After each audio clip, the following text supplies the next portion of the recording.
Tema kita bulan ini masih sama, yaitu bagaimana saudara bisa mengerti tentang arti hidup. Sekali lagi, saya akan ulangi, kalau saudara yang belum mengerti tentang arti hidup, saudara bisa buka di YouTube khotbah-khotbah kita yang kemarin, yaitu salah satunya adalah yang sudah kita bahas, bagaimana supaya kita bisa mengerti arti hidup. Yang pertama adalah ubah paradigma dan parameter kita.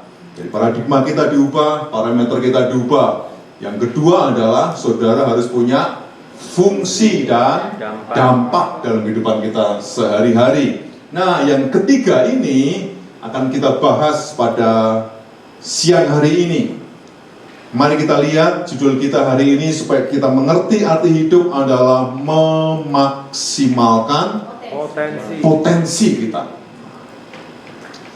Jadi bagaimana saudara akan ngerti hidup ini untuk apa? Itu tergantung daripada saudara tadi, paradigmanya dirubah, parameternya dirubah, berfungsi dan berdampak. Namun dengan demikian tidak kalah pentingnya, karena ini membawa surga dan neraka juga, saudara harus bisa memaksimalkan potensi kita itu seperti apa. Jadi harus saudara hidup itu maksimal, potensi saudara harus dikembangkan, saudara harus mengerti apa yang ada dalam hidup saudara. Bahwa setiap manusia diciptakan Tuhan mempunyai potensi. Tidak ada satupun di muka bumi ini yang diciptakan Tuhan tidak punya potensi. Oke ya. Nah, oleh sebab itu mari kita baca ayat Alkitab kita di Matius 25 ayat yang ke-15-nya. Mari baca bersama saya 2-3. Yang seorang diberikannya 5 talenta, yang seorang lagi 2, dan yang seorang lain lagi 1, masing-masing menurut apa? Kesanggupannya. Lalu yang, kalau sudah baca semua ayat ini dan sudah berkali-kali kita bagikan bahwa ada orang raja yang pada saat itu ingin berpergian, namun dengan demikian dia memberikan modal kepada utusan-utusannya untuk mengembangkannya. Yang pertama adalah 5, yang kedua adalah 2, yang ketiga adalah 1. Kemudian mereka ngapain? Berangkat.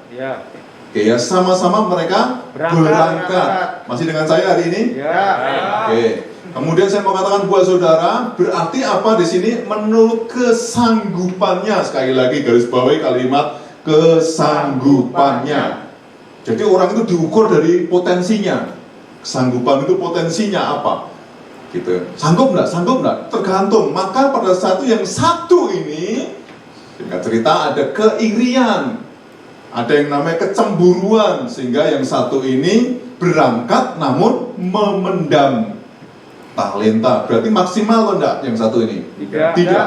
Tetapi yang 2 dan yang ke-5, ketika rajanya pulang, tuannya pulang, dia maksimal. Maksimal itu 100%. Yang 2 jadi 4, yang 5 jadi 10. Ini maksimal. Makanya memaksimalkan potensi.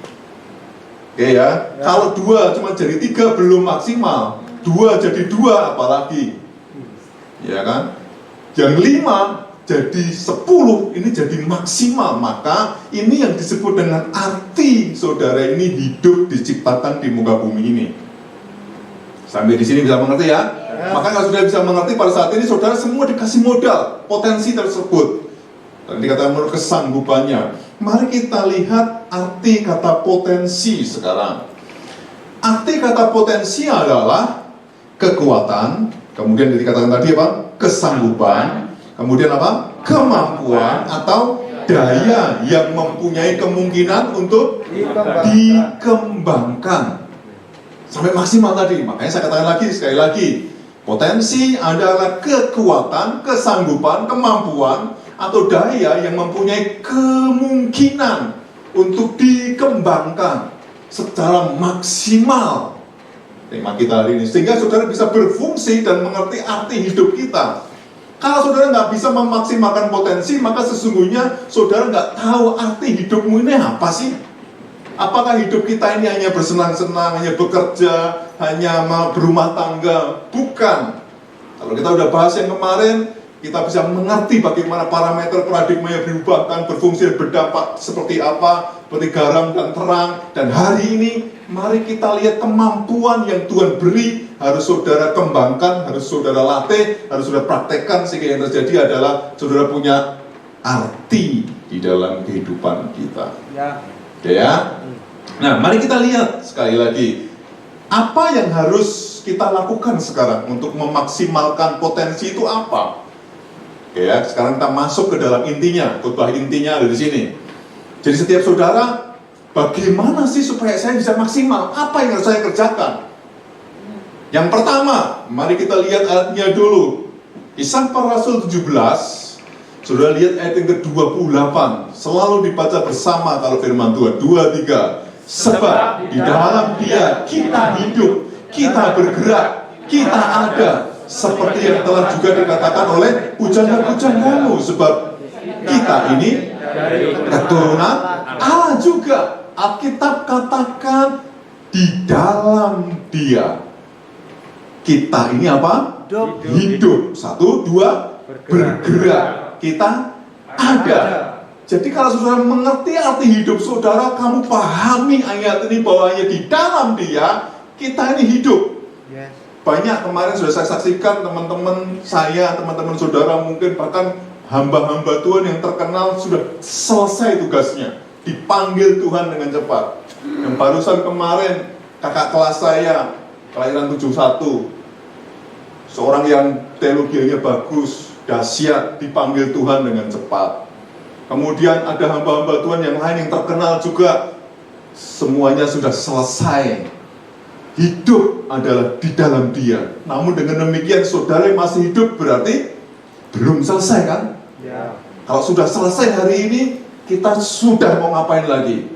Maka ketika saudara datang ke tempat ini, itu pun di dalam Dia. Karena apa dikatakan di sana? Bergerak juga di dalam Dia. Jadi kalau kita bergerak dari dalam Dia, kira-kira gimana saudara? Nggak ada artinya. Kosong. Maka saya katakan buat saudara sama dengan yang ini. Kita hidup, bergerak, dan kita ada. Itu harus di dalam Dia. Nah, berarti apa? Maksud daripada ayat ini untuk mengetahui supaya maksimal potensi kita. Yang pertama, menurut ayat ini adalah saudara harus apa? Mengenal diri sendiri dulu. Karena di dalam Dia kita ada, di dalam Dia kita bergerak, kita hidup. Berarti saudara harus ngapa? Mengenal siapa diri kita itu. Ya. Mengenal siapa diri saudara itu sangat penting dalam kehidupan kita. Karena arti hidup adalah saudara tahu siapa kamu. Kalau saudara nggak ngerti siapa kamu, maka yang terjadi adalah kamu nggak tahu apa sih hidup saya itu ngapain, kenapa saya lahir dan sebagainya. Nanti akan kita bahas. Nah, oleh sebab itu cara pertama harus tahu dulu. Tidak semua orang tahu. Kemarin saya bagikan ada 4 hamba Tuhan yang masuk ke panti gila. Pendeta ya. Kenapa kok pendeta bisa gila? Kalau pendeta gila berarti jemaatnya apa lagi kan?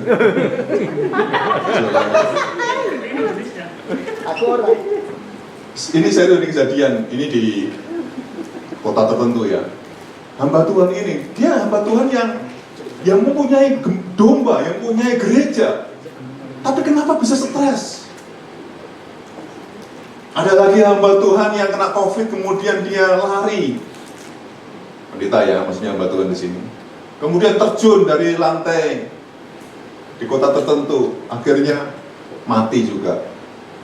Kena COVID, ketakutan. Nah, kalau pendetanya aja begitu, gimana dengan para jemaat yang dikhotbahi? Coba kita pikir dulu nih.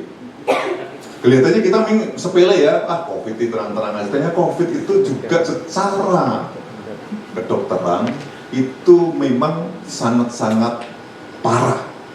Orang kena itu langsung demam, panas, menggigil, kematiannya tinggi. Tapi kesembuhannya juga tinggi, tergantung daripada stamina daripada orang itu. Nah, oke, itu dilupakan dulu. Namun, kenapa orang itu bisa gila? Kenapa orang itu bisa bunuh diri? Karena nggak kenal siapa dirinya. Ya. Kalau saudara kenal siapa diri saudara, saudara akan hati-hati hidup ini. Karena kenal. Tapi kalau saudara nggak kenal siapa diri saya, maka saya sembarangan hidup, nyantai-nyantai aja, parah banget hidup kita. Karena kita nggak kenal siapa dalam diri kita. Nah, mari kita lihat yang pertama yang harus kita lakukan adalah siapa pencipta kita itu.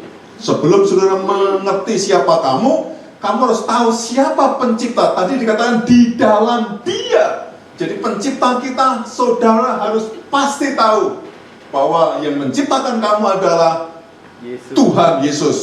Yang menciptakan hidup saudara adalah Bapa, di mana engkau diciptakan dengan serius. Tidak pernah Tuhan itu tidak serius. Kalau Tuhan tidak serius berarti bukan Tuhan.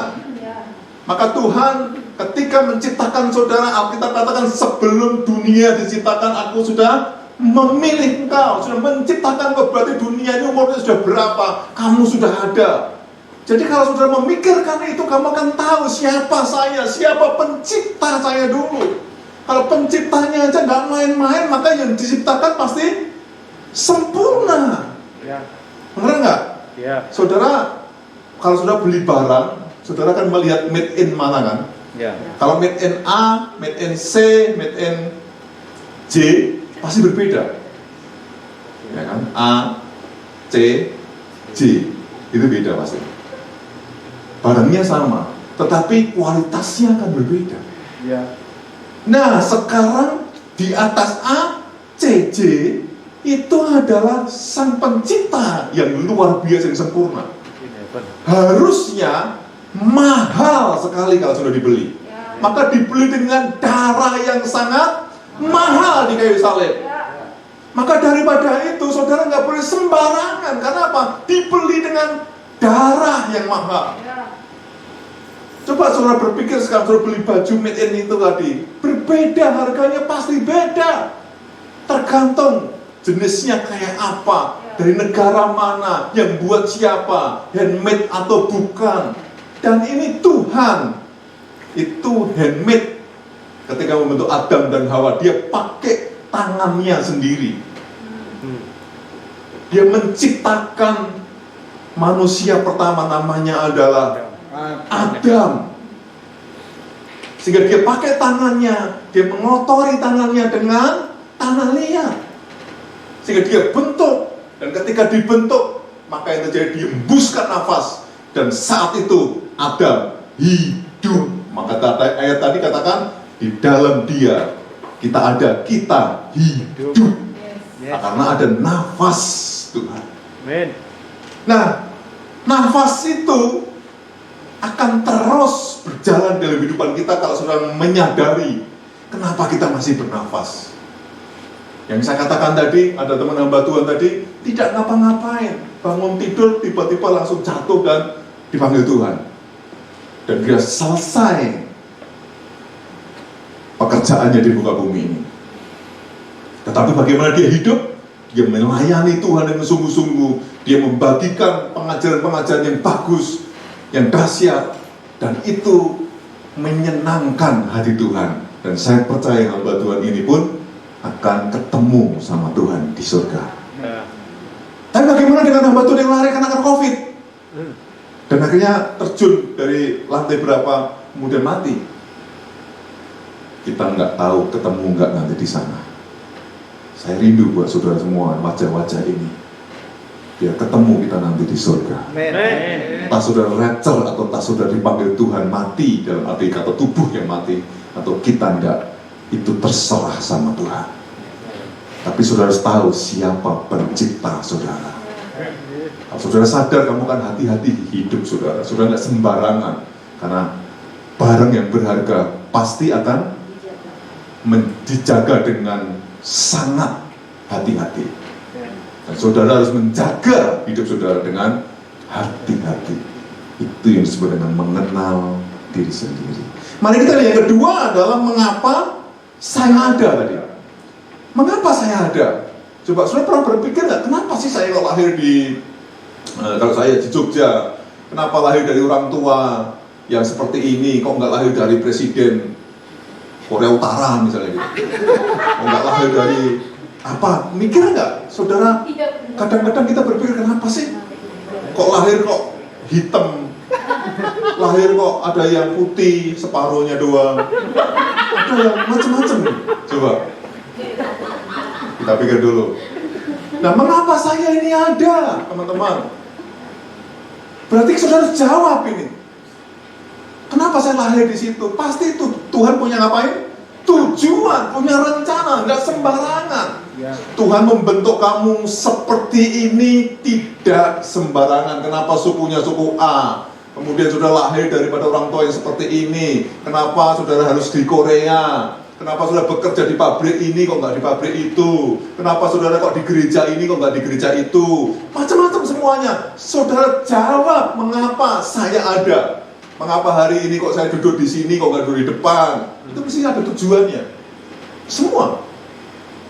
Maka disebut mengapa saya ada. Kalau saudara nggak bisa menjawab ini, maka saudara nggak ngerti arti hidup. Itu teman-teman.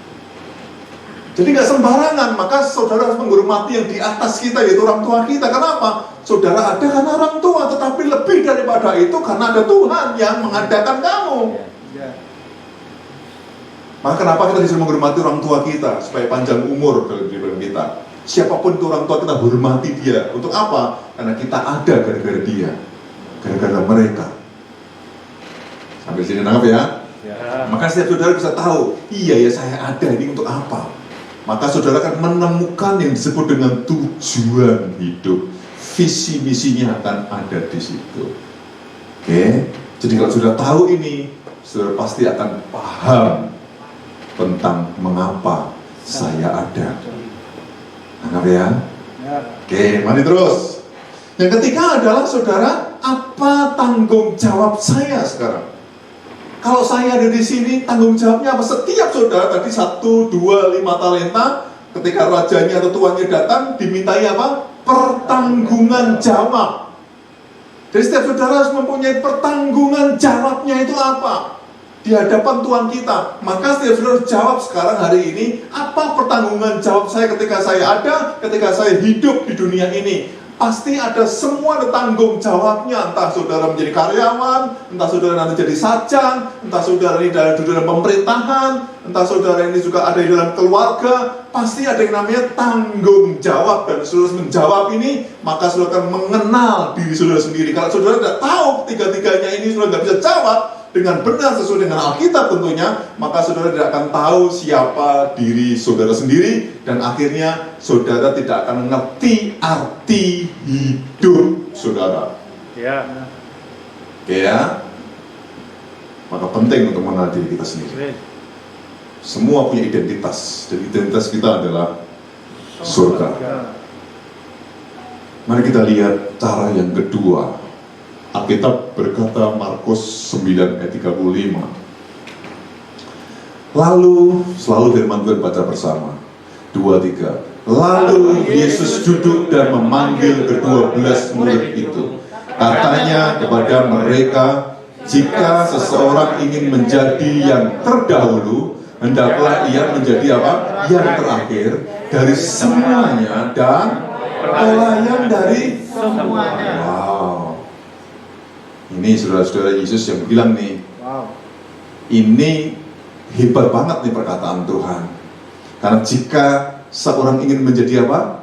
Yang terdahulu, hendaknya ia menjadi yang terakhir. Terakhir ngapain? Dari semua dan pelayan. Artinya saudara harus melayani dari semuanya.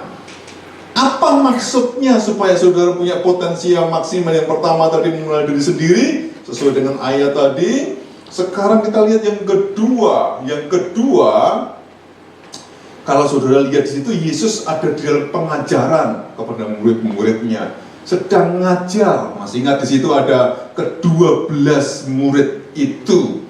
Maka langkah yang kedua supaya kita maksimal, masuk dalam pemuritan. Pemuritan bukan program gereja, tapi program Yesus. Sekali lagi, pemuritan bukan program gereja, tapi program Yesus, di mana setiap gereja, setiap orang yang percaya harus masuk di dalam pemuritan Kristus. Apa maksudnya? Saudara lihat gambar di sini jelas, saudara akan melihat otak saudara, akan melihat bagaimana panca indera saudara dibentuk, bagaimana hati saudara, semuanya ada di situ. Gitu ya. Saudara masih oke? Oke. Nah, dengarkan baik-baik sekarang. Kalau saya seperti ini pasti ada orang yang nggak baik.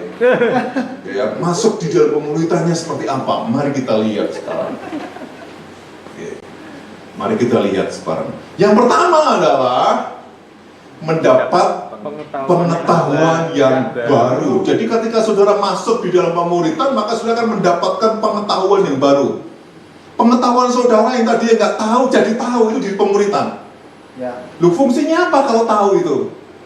Potensi saudara akan naik karena tahu. Ya. Coba kalau nggak tahu, saya nggak tahu cara menggunakannya mic ini. Mic ini padahal punya potensi, punya kesanggupan, punya kegunaan, punya daya. Namun ketika saya nggak tahu cara menggunakannya, cara mindsetnya apa, bagaimana, apakah dia berfungsi buat saya? Tidak mungkin. Maka pengetahuan itu penting. Umatku binasa karena tidak tahu tentang Tuhan. Hosea 4 ayat yang ke-6. Maka kalau saudara nggak ngerti, nggak bisa. Kalau hanya ngerti sedikit, dia tahu potensinya sedikit. Maka kenapa orang itu tahu banyak, maka dia mengeluarkan potensi yang banyak. Karena yang tahu banyak dituntut banyak, kata Alkitab. Dan itulah yang disebut dengan pemuritan. Maka ketika saudara ini belum masuk dalam pemuritan, biarkan hatimu dibentuk di dalam pemuritan tadi. Untuk apa ini? Untuk yang pertama saya katakan sekali lagi, supaya pengetahuan kita menjadi bertambah terus. Karena pengenalan Kristus tidak mungkin bisa berhenti di sini.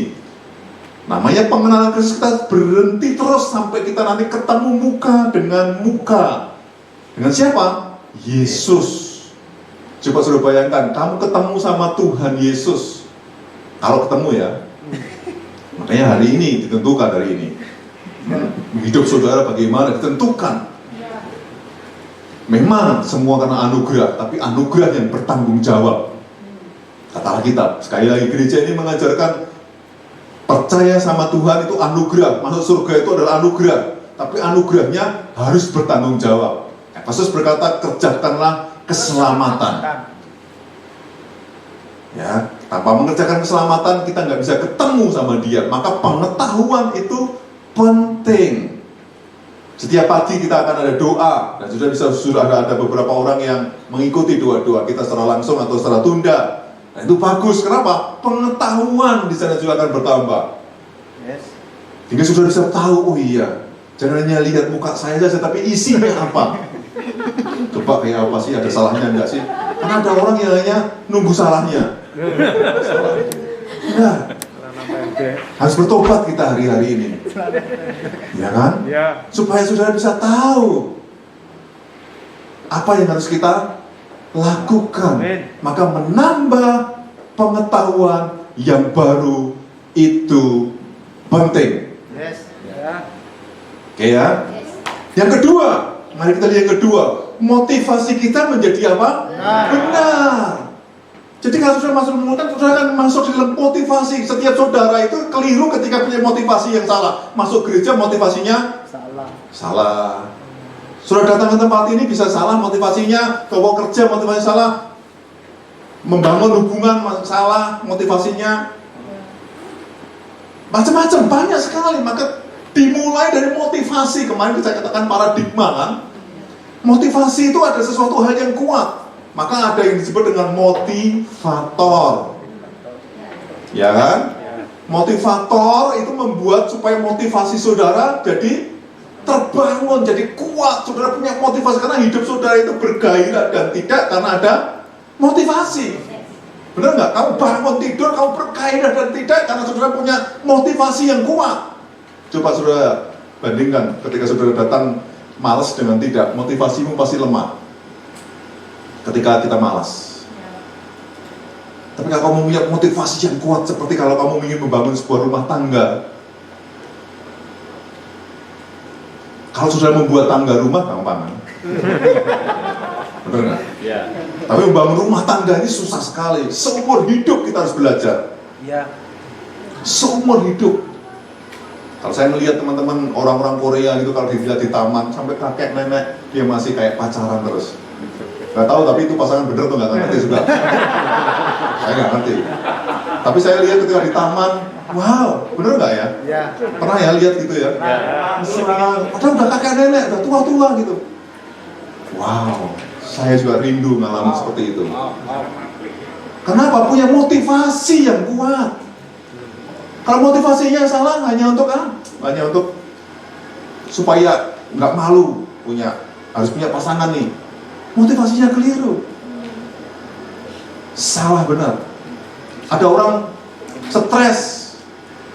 Saya nggak akan sebut nama dan orangnya dan kotanya. Ada juga yang stres gara-gara nggak punya anak. Apa yang terjadi? Pisah. Cari yang lain supaya punya anak. Punya dia punya anak juga orang ini. Kalau saya sebut namanya ada yang tahu. Tapi saya katakan buat saudara, tentunya nggak di sini. Karena nggak ada motivasi yang benar. Rumah tangga itu bukan hanya untuk anak, saudara. Memang kita katakan bertambah banyaklah beranak cuculah itu betul, tapi ada orang yang memang tidak dikaruniai anak.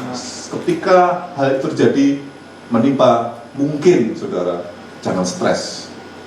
Saudara harus tahu arti hidup saudara. Ada banyak pasangan-pasangan yang bahagia juga karena tidak mempunyai anak. Harus punya motivasi yang kuat ya. Ingat baik-baik pesan saya ini. Nanti seandainya kena dalam hidup saudara, jangan pernah pisah gara-gara nggak punya anak. Setuju? CCTV loh ini. Ya, setuju? Setuju, Pak. Jangan. Siap. Motivasinya jangan keliru ya. Tetap dalam kekudusan. 3. Mengalami perubahan paradigma. Kemarin udah saya bahas, maka saya nggak akan bahas lagi.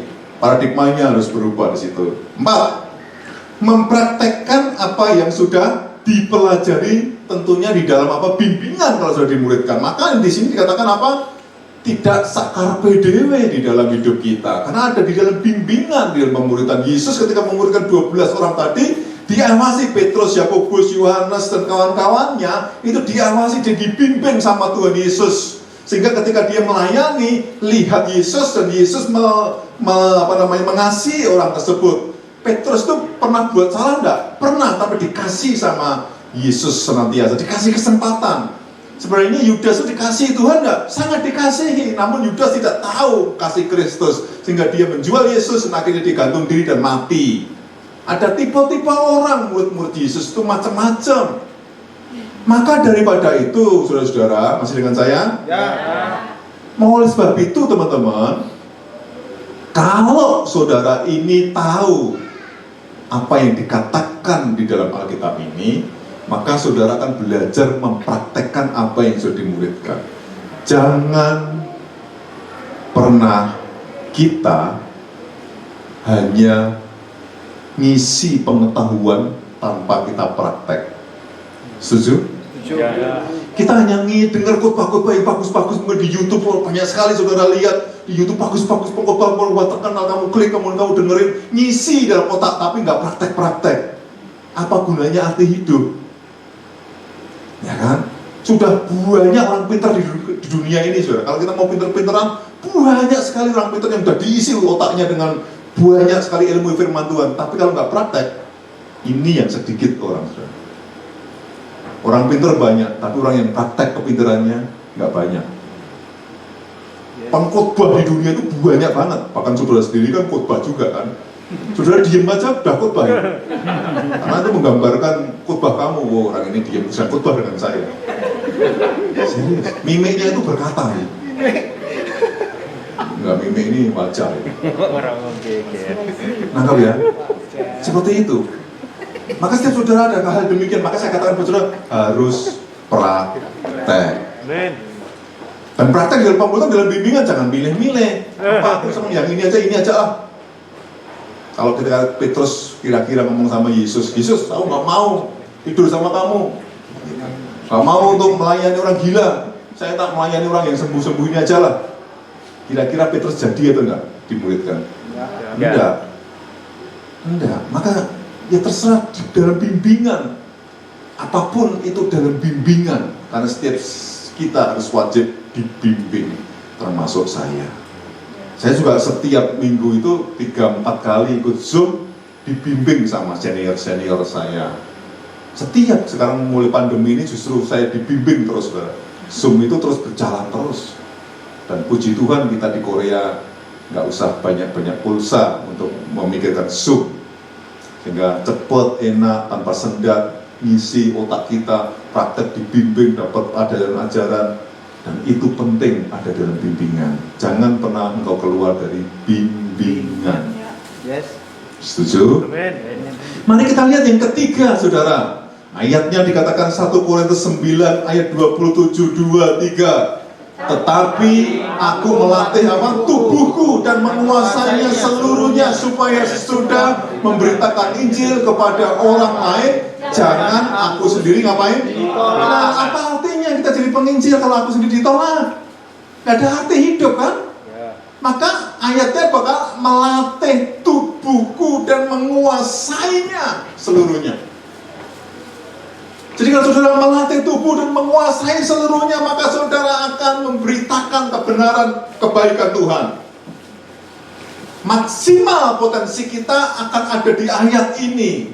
Yang ketiga, mari kita lihat di situ, melatih tubuh atau disebut dengan latihan atau exercise.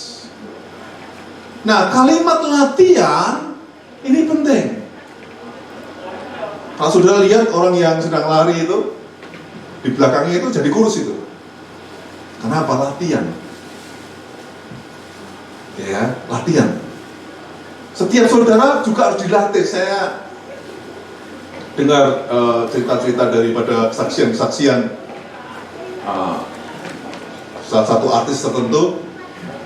Tadinya dia nggak sehat dalam tubuhnya, saat kemudian dia latihan terus dan parah latihannya. Kalau sudah terlanjur besar, itu susah untuk mengaturnya katanya. Apa yang harus dilakukan? Latihan itu bisa menghancurkan semua racun-racun di dalam tubuh kita, termasuk lemak-lemak, termasuk hal-hal yang tidak bagus. Latihan terus, dan itu setiap hari, dan susah nggak susah katanya mereka yang sudah menjalani ini. Waduh, menghentikan gorengan, menghentikan minyak-minyak, garamnya tidak selalu banyak, gulanya harus sedikit, nggak boleh makan-makan yang sifatnya itu bisa menggemukkan. Padahal dia suka, dan dia harus menahan itu semuanya. Ini penting yang disebut dengan latihan. Padahal kita pengen kan, maka setiap pelayan-pelayan Tuhan di tempat ini kan saling menggesek kan. Ketika saling menggesek, latihan. Manusia menajamkan sesamanya, kata kita. Maka jangan saudara mudah tersinggung dan ngambek. Udahlah, otak ini aja lah. No, kalau saudara akhir zaman kayak gitu, Yesus datang, trompet berbunyi, ngapain? Kamu ngambek sama Tuhan? Coba kita pikir. Namun dengan demikian, maka kita harus latihan. Oh, ada Daniel sih latihan. Setiap saudara ini dilatih dengan teman-teman kamu sendiri, walaupun teman-teman nggak ngapa-ngapain, tapi dilatih. Justru nggak ngapa-ngapain itu, kamu harus ngapain dengan teman itu. Pak, dia diem terus sih Pak. Justru dia diem itu kamu latihan untuk mengajak ngobrol. Iya kan? Kalau kamu ngomong terus, kamu latihan untuk tidak ngomong terus. Iya kan? Semua kan ada targetnya begitu ya, latihan semua. Termasuk saya latihan juga. Saya ketika disuruh berkata-kata dan menjawab pertanyaan-pertanyaan di Zoom, kadang-kadang saya suka itu hamba-hamba Tuhan begitu. Kadang-kadang saya suka agak minder gitu, karena mereka juga pinter-pinter gitu. Nggak ada tipu-tipuan, itu nggak ada gitu, ya kan? Dan kita kadang-kadang, aduh, saya ini jawab apa ya? Tapi itu adalah latihan. Ketika saya pertama kali khotbah di mimbar, latihan, khotbah saya singkat. Jangan khotbahnya udah panjang gitu, menghabiskan waktu untuk berdiskusi. Singkat juga. Maka saya katakan buat saudara, latihan itu penting. Maka setiap hari Rabu kita ada sel, ada teman-teman kita yang latihan ngomong. Tidak apa-apa, salah itu biasa. Tapi kalau salah terus, nah ini nggak biasa. Lo biasa kan orang salah, saya salah, saudara-saudara salah, semua main musik tadi salah, tapi nggak apa-apa, biasa aja. Nangkep ya? Ya.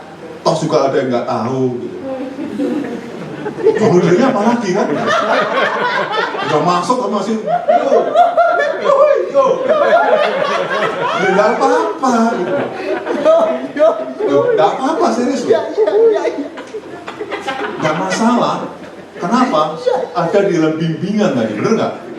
Ada dalam bimbingan. Maksud salah kemudian dihukum? Kan nggak ada. Hukumnya kan hukum kasih. Ya kan? Semua.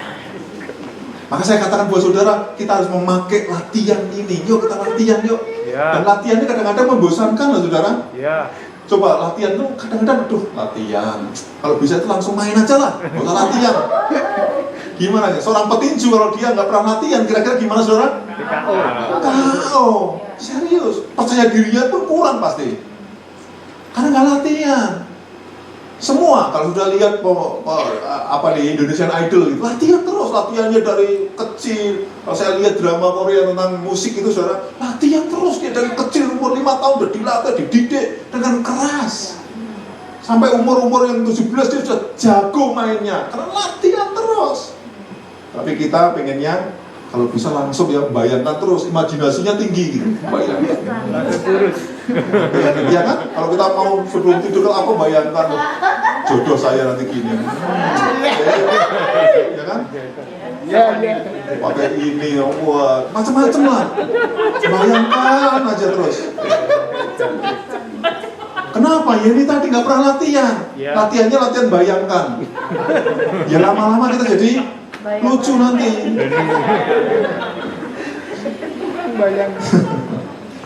Jadi apa namanya, ilmunya ilmu bayangan. Jadi yang pertama ada latihannya, ada latihan apa? Melayani. Ayo setiap saudara melayani, tentunya memang bukan hanya di mimbar. Memang melayani di mana-mana itu bisa, jelas di pabrik bisa, di mana, tapi latihanlah melayani. Latihanlah kita ini benar-benar ada dalam kerendahan hati.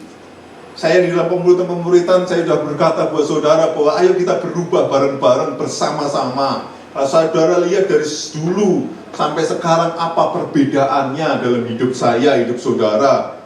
Ya teman-teman nih, saudara Pak Mister ini sudah tahu 2001 sudah bersama dengan kita waktu itu. Tahu bagaimana pertama kali saya ada. Sampai detik ini seperti apa. Coba dilihat buahnya kayak apa, nilainya seperti apa, pertobatannya kayak apa. Semuanya kan ada perubahan. Kenapa? Latihan. Dahulu aku muda, kata Alkitab. Ya. Tetapi apa? Sekarang ketika saya sudah tua melayani, berarti kita sudah mulai kedewasaan, tidak seperti dulu lagi. Makanya yang lalu biarlah berlalu, sesungguhnya yang baru sudah datang. Itu Alkitab. Yes. Tetapi kalau setiap saudara ini melihat lalu terus, masa lalu terus, wah dulu dia gitu, dulu dia gitu, dulu kita. Maka yang terjadi adalah sebenarnya kita sedang ngapain? Menghabis-habiskan waktu kita dan nggak ngerti arti hidup. Jadi kalau kamu ngerti arti hidup, harus melayani. Ya, amin. Sebelum melayani jangan lupa ya tadi dimuridkan dulu ya. Ya. Sudah tahu kan bagaimana cara komunikasi kepada orang, bagaimana cara benar-benar ada di dalam kehendak Tuhan, motivasinya benar dulu seperti apa. Ya. Kalau sudah nggak dimuridkan, kamu motivasinya keliru, deketin orang, dipikir mencintai orang. Banyak kan seperti itu. Loh, sorry ya teman-teman, orang-orang Indonesia itu kadang-kadang GR-nya luar biasa sekali. Ya enggak.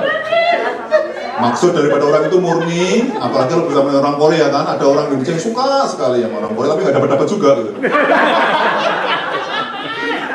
Ya juga ya gitu. Karena diajak foto aja udah wow. Baru diajak foto. Belajar yuk melayani sama-sama yuk. Belajar ya. Tolong belajar banget. Ini ada Pak Edi yang akan mengatur saudara. Ngomong sama Pak Edi, tunjuk saya nggak apa-apa Pak Edi. Katanya, silakan udah ngomong sama dia. Semuanya ada aturannya di tempat ini. Melayani. Ya, tadi sudah ada yang berdoa kan tadi di sini. Kenapa ketawa kan ada berdoa tadi? Bagus banget kan? Artinya sudah, wow. Yang berdoa pertama kali syafaat juga begitu kan? Yesus. Nah, gitu. Yang pertama doa tadi.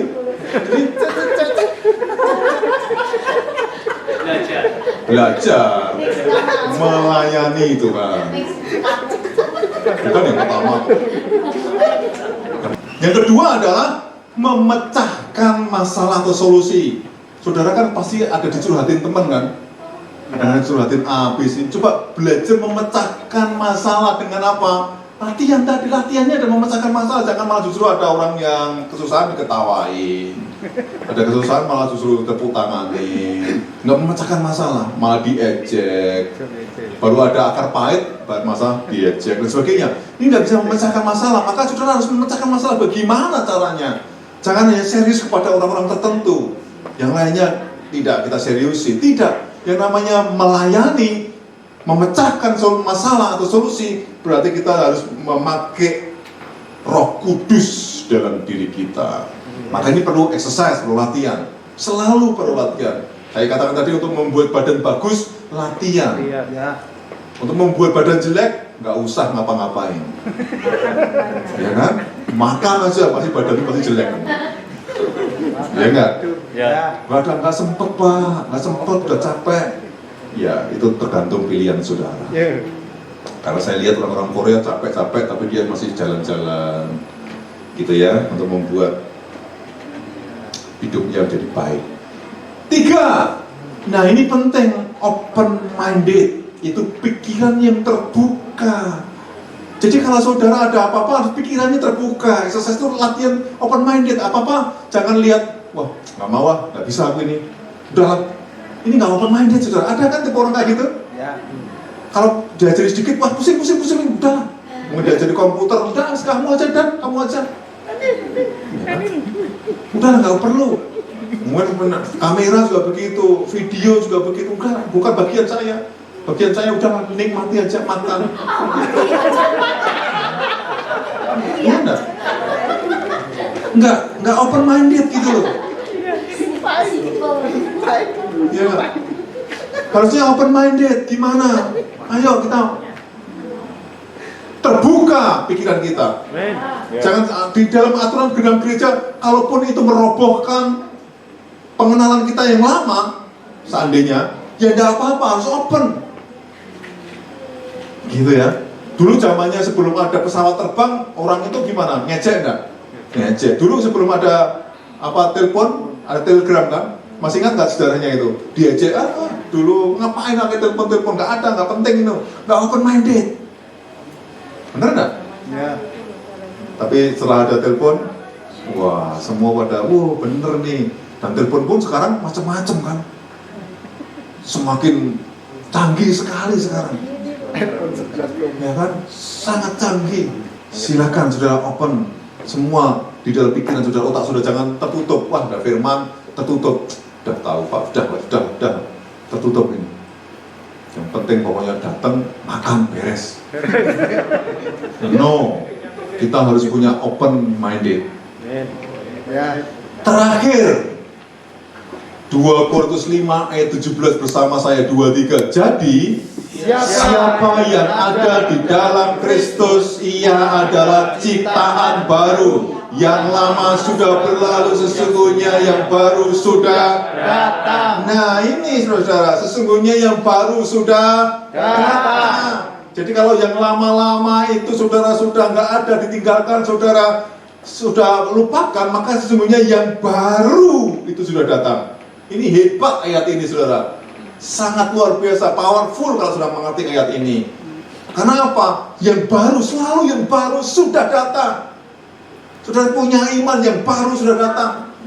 Kalau saudara sudah pisah sama orang lain yang kamu cintai, masih pacar sama saya, saudara yang baru sudah datang. Ini yang pacaran ya, bukan yang sudah pacar waso, jangan. Maka saya katakan buat saudara, yang baru sudah ada. Oke. Nah, mari kita lihat, berarti apa maksudnya yang keempat? Cara yang keempat adalah mencoba hal yang baru. Supaya potensi saudara itu numbuh dan maksimal, maka saudara harus mencoba hal yang baru. Coba aja yang baru. Karena yang baru sudah ada, dicoba.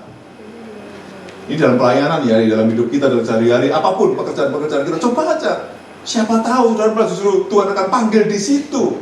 Maka saudara harus mempunyai satu open minded tadi. Oke, saya akan mencoba. Siapa tahu saya bisa maksimal di tempat ini. Tentunya dalam bimbingan tadi, dalam pemuritan ya. Maka kita akan masuk di situ, maka saudara akan tahu bagaimana hidup saudara akan punya arti. Mari kita lihat yang pertama. Yang pertama adalah pasti saudara punya ide kreatif. Ide kreatif itu apa? Selalu ada kesempatan dalam hidup kita. Jadi kita punya ide-ide kreatif, ngapain ya? Kalau saya sendiri nunggu orang, ngapain yang saya lakukan ya? Ide kreatifnya muncul.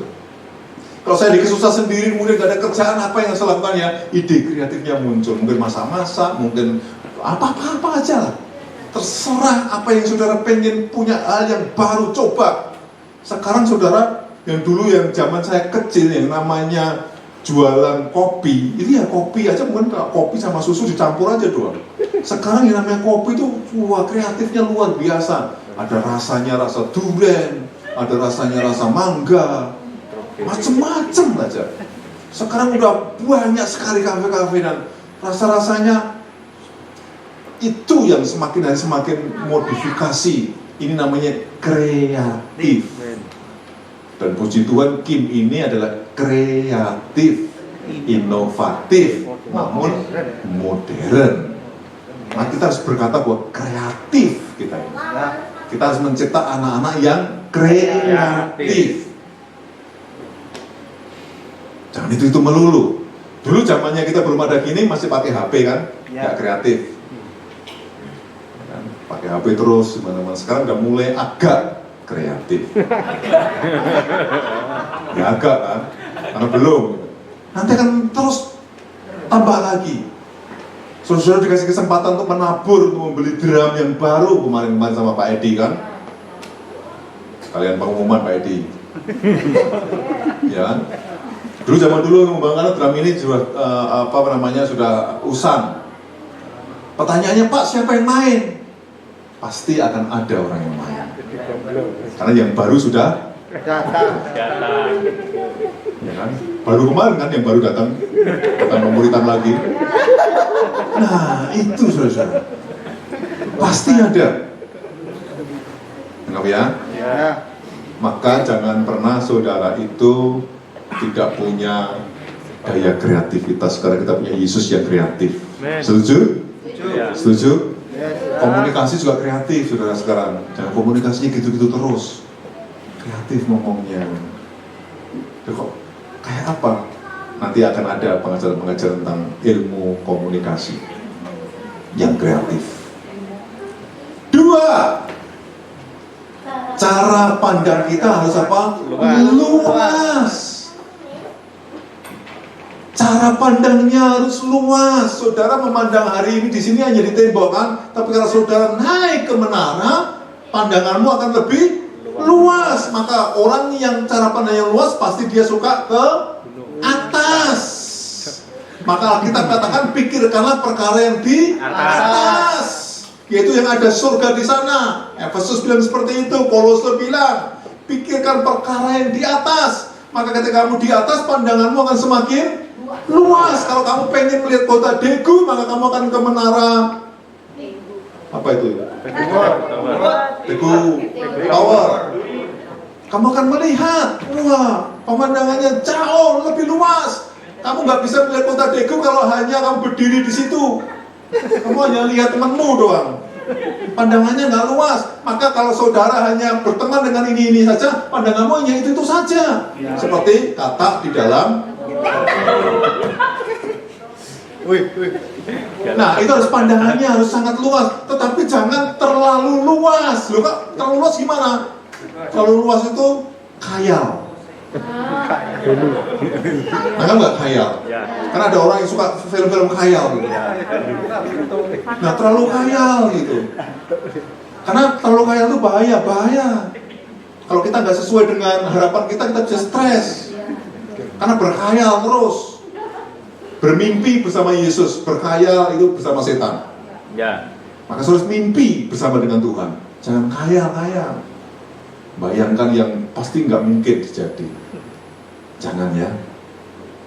Oke. Terakhir sekarang, waktu kita pas. Yang terakhir adalah ciptakan kebiasaan yang baik. Doa itu baik enggak? Baik. Sangat baik, ciptakan kamu jam-jam doa. Mencoba hal yang baru. Saudara kalau belum pernah ikut ya, doa pagi bersama kita lewat internet, ciptakan itu hal yang baru. Susah nggak? Pertama kali semuanya susah, dipaksakan akhirnya mendapatkan hal yang baru. Itu yang disebut dengan maksimal potensi saudara, dan saudara akan mengerti arti hidup. Oke ya? Arti hidup seperti apa? Ini yang akan dinyatakan ketika saudara menciptakan kebiasaan-kebiasaan baik. Apapun itu ciptakan. Kebiasaan baik mungkin saudara ketika saudara pulang ke saudara copot pakaian saudara digantungkan dipakai hanger yang bagus. Kalau yang tadinya tidak hanya klumbrak-klumbruk, akhirnya saudara menjadi manusia sarung. Saudara harus kembali ke sana. Banyak kan orang capek mungkin hanya set kemudian kamarnya berantakan dan nggak rapi, nggak bersih, bau. Mari ciptakan kebiasaan yang baik. Kaos kaki di mana-mana, ya kan? Kop-kop kopi di mana-mana, dibuang nggak sembarangan. Tempatnya orang lain lagi. Ya? Kadang-kadang kita berpikir ciptakan kebiasaan, kan kadang-kadang kita ngopi kan kita lupa, lupa. Kadang-kadang kan di sini kan banyak sekali. Nah oleh sebab itu ciptakan sekarang. Oh iya ya, ini pasti ada orang yang akan mengambilnya nih. Daripada orang mengambilnya, saya akan mengambil duluan dan masukkan ke sampah. Ciptakan kebiasaan yang baik. Ya. Gitu loh saudara. Jadi nggak mungkin kan semua ini bersih, nggak ada orangnya. Pasti ada orang yang membersihkannya kan. Ya. Jalan-jalan itu yang ada orang Korea yang membersihkan kan. Pasti ada orang yang membersihkan. Nah, ciptakan, jangan buang sampah sembarangan. Misalnya begitu saudara. Saudara akan maksimal nanti. Nanti ya mas saya. Dan itu yang harus kita lakukan setiap hari. Amin.